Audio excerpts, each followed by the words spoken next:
आप सभी को राम राम। मैं दीपक कुमार आप सभी का स्वागत करता हूं दादा स्टाइल में। दोस्तों, आप सभी से निवेदन है कि वीडियो को देखिए, लाइक कीजिए, शेयर कीजिए और चैनल को सब्सक्राइब कीजिए। दोस्तों, दिल्ली शराब घोटाले के मामले में 7 मई दिन मंगलवार को सुप्रीम कोर्ट में एक अहम सुनवाई होनी है अरविंद केजरीवाल के ऊपर। जी हाँ, अरविंद केजरीवाल ने शराब घोटाले के मामले में जो उनकी गिरफ्तारी हुई है, उन्होंने अपनी गिरफ्तारी और न्यायिक हिरासत को चुनौती दिया हुआ है। इसी सिलसिले में मंगलवार को सुप्रीम कोर्ट में 10:30 बजे बहुत ही महत्वपूर्ण सुनवाई होने वाला है। और जैसा माननीय न्यायाधीशों का टिप्पणी पिछले दिनों रहा है इस केस से संबंधित, उसको देखते हुए ऐसा लग रहा है कि माननीय न्यायाधीशों ने पूरी तरीके से मन बना लिया है कि अरविंद केजरीवाल को चुनाव के कारण से फौरी राहत दिया जाए। लेकिन उससे पहले दिल्ली शराब घोटाले के मामले में अरविंद केजरीवाल को किसी प्रकार का राहत मिले, उनकी मुसीबत और बढ़ता हुआ दिखाई दे रहा है। जी हां, दिल्ली शराब घोटाले के मामले में दिल्ली के मुख्यमंत्री अरविंद केजरीवाल का मुसीबत बहुत ज्यादा बढ़ता हुआ दिखाई दे रहा है, क्योंकि अब तक केजरीवाल एंड गैंग, चाहे उनका वकील हो या उनका नेता, सब के सब इस घोटाले को इस तरीके से डिफेंड कर रहा था कि यह घोटाला फर्जी है, क्योंकि इस घोटाले में जैसा आरोप लगाया जा रहा है कि साउथ ग्रुप से या शराब कारोबारियों से रिश्वत लिया गया, तो वह पैसे कहां हैं, वह पैसे बरामद क्यों नहीं हुए। जी हां, यह सवाल अरविंद केजरीवाल के पार्टी के नेताओं का सबसे अहम सवाल था और इसी सवाल को वो लोग हर एक प्रेस कॉन्फ्रेंस में आगे रखते हैं और कहते हैं कि अगर घोटाला हुआ है तो घोटाले का पैसे कहां हैं, जांच एजेंसियों को क्या कोई पैसे मिला है। ऐसे एक बात बता दूं कि पैसे मिलने और ना मिलने से यह साबित नहीं होता कि यह घोटाला नहीं हुआ है। लेकिन अब जांच एजेंसियों ने अरविंद केजरीवाल और उनके नेताओं के इस मांग को भी पूरा कर दिया, क्योंकि दिल्ली शराब घोटाले के मामले में जांच एजेंसी ईडी ने 2 दिन पहले एक व्यक्ति को गिरफ्तार किया है और यह गिरफ्तारी इस पूरे मामले में 18वीं गिरफ्तारी है। इससे पहले 17 लोग गिरफ्तार हो चुके हैं दिल्ली शराब घोटाले मामले में, और यह जो गिरफ्तारी है 18वां गिरफ्तारी है। और सिर्फ मुसीबत इस बात से नहीं बढ़ा है कि ईडी ने 18वीं गिरफ्तारी किया है, उससे बड़ा कारण यह है कि ईडी ने जिस व्यक्ति को गिरफ्तार किया है उस व्यक्ति का नाम है विनोद चौहान। जी हां, विनोद चौहान को जांच एजेंसी ईडी ने दिल्ली शराब घोटाले से जुड़े हुए मामले में गिरफ्तार किया है और गिरफ्तारी के साथ ही साथ इस व्यक्ति के ठिकाने से जांच एजेंसी ईडी को 1,06,00,000 रुपये की बरामदगी हुई है।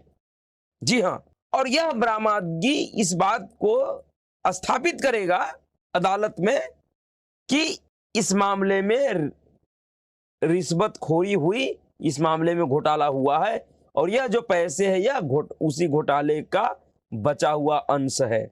जिस विनोद चौहान को जांच एजेंसी ईडी ने गिरफ्तार किया है उसके ऊपर आरोप है कि इसी विनोद चौहान ने, जो आम आदमी पार्टी अरविंद केजरीवाल उनके नेताओं ने दिल्ली शराब नीति के बदले शराब कारोबारियों से जो पैसा लिया था घोटाले के तौर पे, रिश्वत के तौर पे, उस पैसे को इस विनोद चौहान ने कैश के रूप में गोवा चुनाव में आम आदमी पार्टी के नेताओं तक पहुंचाया था।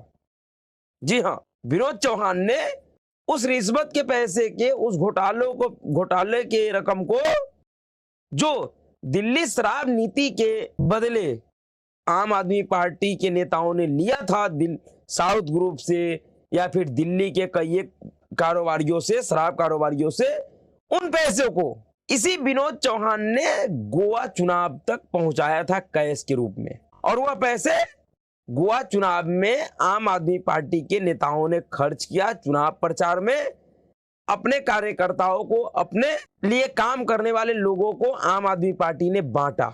इसकी जानकारी पहले ही जांच एजेंसी ने जुटा लिया है। लेकिन अब जिस विनोद चौहान का गिरफ्तारी हुआ है उस विनोद चौहान के पास से यह 1,06,00,000 रुपए की बरामदगी हुई है। और इसको लेकर जांच एजेंसी ने कहा है कि आरोपी से पूछताछ के में कहा कि गिरफ्तार किए गए आरोपी विनोद चौहान ने कथित तौर पर गोवा चुनाव के लिए आम आदमी पार्टी को रिश्वत ली गई रकम को नगद के रूप में पहुंचाई थी। जी हां, और यही आरोप है इस व्यक्ति के ऊपर।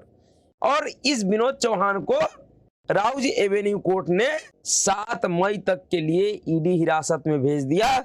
ऐसे भी ईडी ने इस व्यक्ति का 4 दिन का कस्टडी मांगा था, जो कि राउज एवेन्यू कोर्ट ने मंजूर कर दिया। यह व्यक्ति 7 मई तक ईडी के हिरासत में रहेंगे और 7 मई को ही मुख्यमंत्री अरविंद केजरीवाल के याचिका पर सुप्रीम कोर्ट में भी सुनवाई है, जिसका ईडी ने विरोध किया है।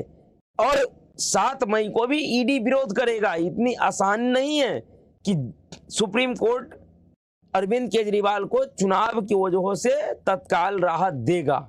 लेकिन जो बातें अब तक आम आदमी पार्टी के नेताओं के द्वारा कहा जा रहा था, जो बार बार आरोप लगाया जा रहा था कि अगर घोटाला हुआ है तो घोटाले का रकम कहां है, 1 पैसे बरामद नहीं हुआ, 1 चवन्नी नहीं मिला। यह 1 चवन्नी नहीं, पूरे 1,06,00,000 रुपए की बरामदगी हुई है। और यह कोई छोटा मोटा रकम नहीं है, और यह रकम उन्हीं पैसों में से बचा हुआ रकम है। बहुत सारे पैसे तो गोवा के चुनाव में खर्च कर दिया आम आदमी पार्टी ने, जिसका आंकड़ा, जिसका तथ्य पहले ही जांच एजेंसियों के पास मौजूद है। लेकिन ये जो पैसे बरामदगी हुई है, ये उसी रिश्वत के पैसे का बचा हुआ एक छोटा सा अंश है। तो आम आदमी पार्टी के नेताओं के द्वारा जो आरोप लगाया जा रहा था, जो बार बार सवाल उठाया जा रहा था कि पैसे नहीं मिला, 1 चवन्नी नहीं मिला, संजय सिंह, आतिशी मारलेना, सौरभ भारद्वाज, हर एक व्यक्ति, खुद अरविंद केजरीवाल का एक बार कह चुका है कि ये जो आरोप लगाया गया ये राजनीतिक आरोप है, दिल्ली में कोई घोटाला हुआ ही नहीं। अगर घोटाला हुआ तो फिर पैसे की बरामदगी क्यों नहीं हुई? तो अब जाकर अब तो पैसे भी बरामद हो गए हैं। अब तो जांच एजेंसी के पास कैश भी बरामद हो गए हैं, उन्होंने कैश भी बाहर कर लिया है। और बाकी जो खर्च कैसे कैसे हुआ उसका पूरा डिटेल्स है। खुद सुप्रीम कोर्ट मान चुका है कि दिल्ली शराब घोटाले के मामले में मनी ट्रेल हुआ है, 338 करोड़ रुपए का मनी ट्रेल हुआ है। उसको जांच एजेंसी ने प्रथम दृष्टता स्थापित करने में सफल हुई है। बाकी पूरा का पूरा खुलासा जब ट्रायल चलेगा इस पूरे मामले का, तब अदालत में के सामने रखा जाएगा। तब अदालत के सामने यह आएगा कि किस तरीके से, कितनी षड्यंत्रकारी तरीके से अरविंद केजरीवाल ने दिल्ली शराब नीति को बनाया था, और उस नीति के बदले शराब कारोबारियों से दिल्ली से लेकर साउथ लॉबी तक से कैसे कैसे पैसे लिए और कैसे कैसे उन पैसों को ठिकाना लगाया। क्योंकि अरविंद केजरीवाल एक खुद ही रेवेन्यू ऑफिसर रह चुका है, रेवेन्यू डिपार्टमेंट में काम कर चुका है। अरविंद केजरीवाल और उनकी पत्नी सुनीता केजरीवाल दोनों ही रेवेन्यू ऑफिसर रह चुकी है, और दोनों को ही पता है कि जांच एजेंसी से बचने के लिए क्या क्या तरीका अपनाया जा सकता है, कैसे काम किया जा सकता है, कैसे पैसों का निस्तारण किया जाए जिससे जांच एजेंसी वहां तक नहीं पहुंच पाए। लेकिन अंतोगत्वा जांच एजेंसी ईडी अरविंद केजरीवाल के उस पूरे प्लानिंग को खोल कर रख दिया है, और धीरे धीरे करीब आई करीब जुड़ता जा रहा है। और अरविंद केजरीवाल और उनके पार्टी के नेताओं के लिए शराब घोटाला का मामला एक बड़ा मुसीबत बनता जा रहा है। और अब तो मुसीबत सिर्फ नेताओं के लिए ही नहीं, पूरी आम आदमी पार्टी के लिए बन चुका है। क्योंकि अभी अरविंद केजरीवाल की जमानत और उनके गिरफ्तारी से संबंधित याचिका पे सुनवाई करते हुए सुप्रीम कोर्ट ने ईडी के वकील से एक अहम सवाल पूछा था। उन्होंने पूछा था कि अगर इस पूरे घोटाले में आम आदमी पार्टी अगर दोषी है, तो आपने आम आदमी पार्टी के खिलाफ क्या कार्रवाई किया? क्या आपने कुर्की जब्ती का कार्रवाई शुरू किया? क्या उनको दंडित करने के लिए आपने क्या किया? उसमें ईडी के वकील सॉलिसिटर जनरल एसबी राजू साहब ने सुप्रीम कोर्ट को बताया कि हम इस कार्रवाई में आगे बढ़ रहे हैं और हम धीरे धीरे आम आदमी पार्टी की संपत्ति को भी अटैच करेंगे और उन्हें दंडित भी करेंगे। तो यह घोटाला, यह मामला सिर्फ नेताओं तक सीमित नहीं है, यह पूरे पार्टी के ऊपर एक तरीके से संकट बन के खड़ा हुआ है। और अब जो यह विनोद चौहान की गिरफ्तारी हुई है, 7 मई तक यह विनोद चौहान क्या क्या जांच एजेंसी के सामने उगलेगा।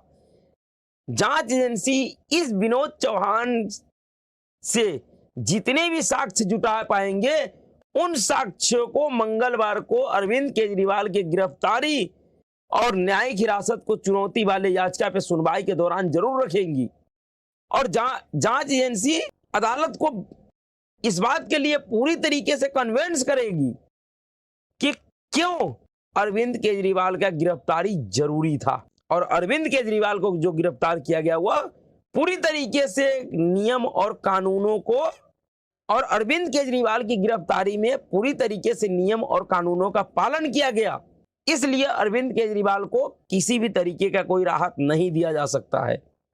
और मुझे भरोसा है कि सुप्रीम कोर्ट अंतोगत्वा जांच एजेंसी के दलीलों को मानेगी और अरविंद केजरीवाल एवं उनके गुर्गे के इस पूरे षड्यंत्र का हवा निकलेगा मंगलवार को।